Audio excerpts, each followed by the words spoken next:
మన ప్రభువైనటువంటి యేసుక్రీస్తు నామంలో మీ అందరికీ శుభాభివందనాలు. Praise the lord.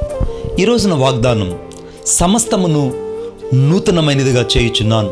ప్రకటన గ్రంథం 21వ అధ్యాయం 5వ వచనం. అవును, నా దేవుడు ఈరోజు సమస్తమును, everything God has made is new creation. దేవుడు సమస్తమును నూతన సృష్టిగా లేదా నూతనముగా చేయబోతున్నాడు. ఈరోజు ప్రకటన గ్రంథం 21వ అధ్యాయంలో సమస్తం అనగా క్రొత్త ఆకాశము, క్రొత్త భూమి, క్రొత్త విశ్వము దేవుని చేత నిర్మించబడింది. దానిలోనికి పరిశుద్ధులు, ఏర్పరచబడిన వారు అనగా యేసుక్రీస్తు రక్తం చేత కొనబడిన వారు, దేవుని యొక్క పిలుపునందుకొని పరిపూర్ణముగా దేవుని పిలుపును కడుముట్టించిన వాళ్ళు మాత్రమే నూతనమైనటువంటి ఆ పట్టణములో, నూతన యెరూషలేములో చేర్చబడతారు. పరిశుద్ధాత్మ దేవుడు ఒక్క ప్రశ్న ఈ ఉదయాన్ని నువ్వేనేమో, నువ్వు నూతన సృష్టిగా మార్చబడ్డావా?